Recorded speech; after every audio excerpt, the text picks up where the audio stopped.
It's basically what they're called a boneless hillbilly stew or boneless hillbilly chili. In other words, meaning it doesn't have squirrel, it doesn't have possum, it has just meat. There's pork, beef, turkey, venison sausage.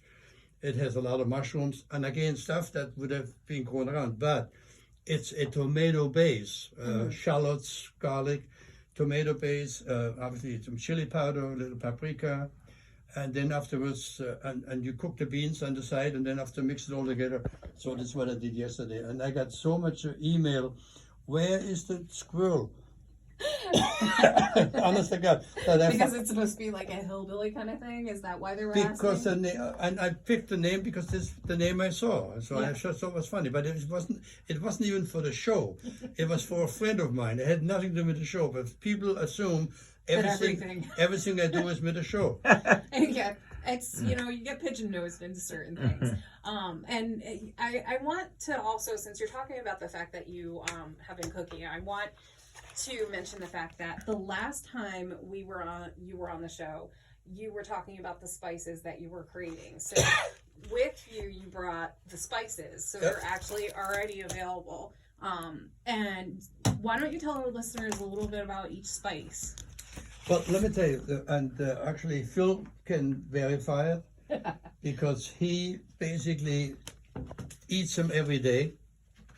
He tastes them every day because I make lunch every day. I still, let me tell you this way, I'm not promising another book, but I'm keeping very close records on what I'm making, pictures and everything else, and notes. So there may be, because the reason I did those spices is that it's very easy to have successful meals when you use those. Those are not, they have very little sodium.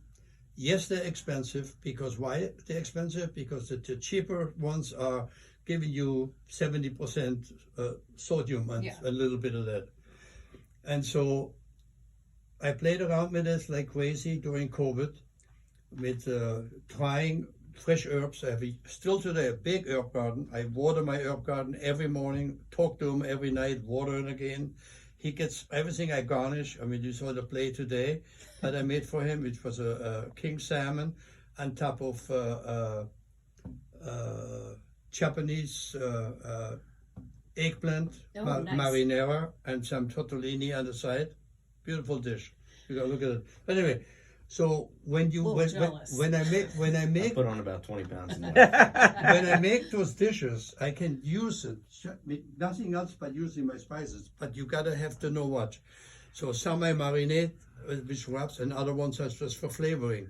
But if you know what you're doing, you can really cut back. So I did them to give people a chance. For instance, I have one that's called the Taste of History, which is really a spice that is an 18th century spice mix. It has mace, nutmeg, cinnamon, cloves, and other stuff in there. It's very beautiful if you make a stew. It almost reminds you of the holiday season when you come into it.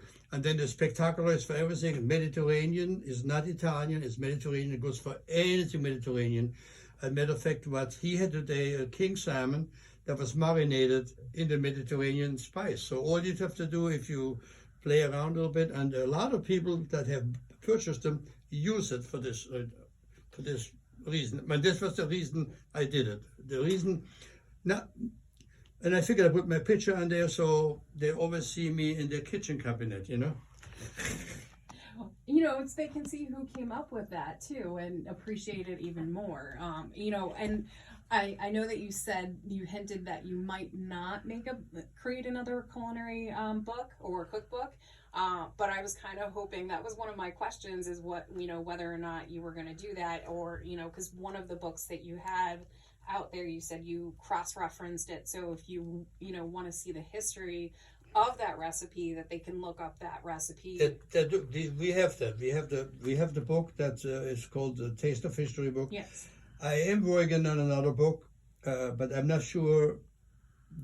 I'm working on more of a history book right now, and maybe a cookbook. So I think I have 2 books in me yet. Okay. Depending on what, I have no more Dave McCullough to write the forward, unfortunately. But he did write the forward for 3 books. Think about that. go watch tomorrow. He's gonna